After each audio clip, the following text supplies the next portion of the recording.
Welcome to GG அடுப்பங்கரை. இன்றைக்கி நாம் புளி காய்ச்சல் எப்படி செய்யறதுன்னு பார்க்கலாம். புளி காய்ச்சல் செஞ்சு வச்சிட்டோன்னா சாதம் சூடாக வடித்து அதில் எப்போ வேணால் பரட்டி புளி சாதம் சாப்பிட்டுக்கலாம். அதில் அரைக்கிறதுக்கு பார்த்திங்கன்னா நான் கொத்தமல்லி, மிளகு இந்த மூணையும் லேசாக வறுத்து எடுத்து வச்சுருக்கிறேன். தாளிக்கிறதுக்கு பார்த்திங்கன்னா கருவேப்பிலை, பெருங்காயத்தூள், வெந்தயம் கொஞ்சம், நிலக்கடலை அதையும் லேசாக வறுத்து அந்த தோலெல்லாம் எடுத்து வச்சுருங்க. பெருங்காயத்தை வெந்தயத்தை அரைக்கிறதுல போடக்கூடாது, ஏன்னா அந்த கசப்பு தன்மை வரும். அதை லேசாக வறுத்து எண்ணெயில் தாளிச்சிக்கலாம். கடுகு நிறைய போட்டு கடலைப்பருப்பு நிறைய போட்டு தாளிச்சோம்னா நல்லாயிருக்கும். அப்புறம் புளியை நல்லா கரைச்சி, ஒரு நெல்லிக்காய் அளவு புளி எடுத்து நல்லா கரைச்சி குழம்பு மாதிரி எடுத்து வச்சாச்சு. வாங்க எப்படி செய்கிறதுன்னு பார்க்கலாம். புளி சாதத்துக்கு நான் நல்லெண்ணெய் ஆட் பண்ணியிருக்கேன். நல்லெண்ணெய் போட்டு கடுகு நிறைய கடலைப்பருப்பு போடுங்க. அப்புறம் எடுத்து வச்ச வெந்தயம், கருவேப்பிலை, நிலக்கடலை எல்லாம் போட்டு லைட்டாக வருங்க. இது நல்லா வறுத்தோன்னே அதில் அந்த புளி தண்ணியை நம்ம கரைச்சி வச்சுருக்கிற புளி தண்ணி இதில் ஊற்றிடலாம்.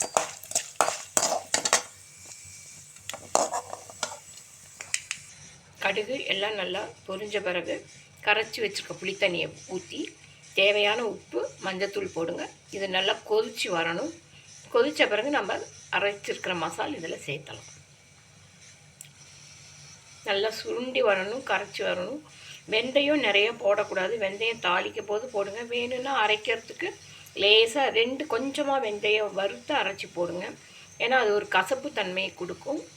அப்புறம் சாப்பிட்றதுக்கு நல்லா இருக்காது. இது கொதிக்கட்டும், வாங்க பார்க்கலாம். இப்போ வறுத்து வச்ச கொத்தமல்லி, மிளகு, 2 வெந்தயம் ரொம்ப நைஸாக அரைக்காமல் இப்படி 1-2 ரொம்பவும் நைஸாகவும் வேண்டாம், ரொம்பவும் குறன்னு இல்லாமல் இந்த மாதிரி அரைச்சி வச்சுக்கோங்க. இப்போ இதில் எல்லாம் பெருங்காயத்தூள் எல்லாமே சேர்த்தியாச்சு. நல்லா கொதித்து அப்படி சுண்டி வரணும். இப்போ போடக்கூடாது அந்த மசாலா. இன்னும் கொஞ்சம் சுண்டி அந்த ஓரமெல்லாம் நுரக்கட்டி அப்படியே நிற்கும். அந்த டைம் போட்டோம்னா தான் அந்த டேஸ்ட்டு நல்லாயிருக்கும். அடுப்பை சிம்மில் வச்சுக்கோங்க. இந்த மாதிரி நல்லா சுண்டி வரும்போது இந்த அரைச்சி வச்சுருக்கிற பொடியை இதில் போட்டுருங்க. போட்டு அப்படியே அந்த எண்ணெயெல்லாம் தண்ணி நல்லா பிரிஞ்சு வரும்.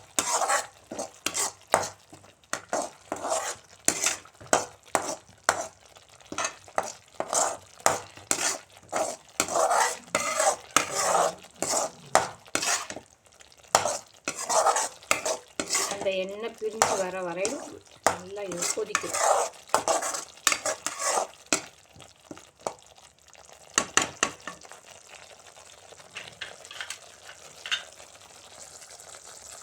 இந்த மாதிரி எண்ணெய் பிரிஞ்சு வரும்போது அடுப்பை ஆஃப் பண்ணிடுங்க.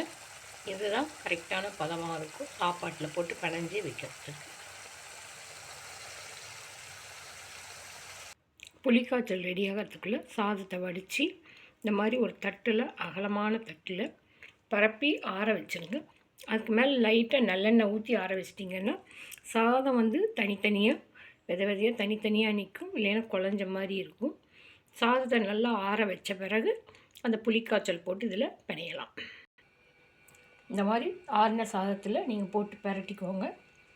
உங்களுக்கு லைட்டாக ரொம்ப புளிப்பு அதிகமாக வேணும்னாலும் அதுக்கேற்ற மாதிரி பிணைஞ்சிக்கலாம். இல்லை குறைவாக உங்களோட டேஸ்ட்டுக்கு ஏற்ற மாதிரி போட்டு பரட்டிக்கோங்க. கடைசியாக தேவையான உப்பு கொஞ்சம் சேர்த்தணுன்னா சேர்த்திக்கோங்க. சுவையான புளி சாதம் ரெடி. இது கூட அப்பளம், வத்தல் வச்சு சாப்பிட்டிங்கன்னா டேஸ்ட்டாக இருக்கும். செஞ்சு பாருங்கள், சாப்பிட்டு பாருங்கள். என் சேனல் தொடர்ந்து சப்போர்ட் பண்ணுங்கள், லைக் பண்ணுங்கள், சப்ஸ்கிரைப் பண்ணுங்கள். மறக்காமல் பெல் பட்டன் கிளிக் பண்ணி ஆல் கிளிக் பண்ணுங்கள். நெக்ஸ்ட் வீடியோவில் பார்க்கலாம். பாய்.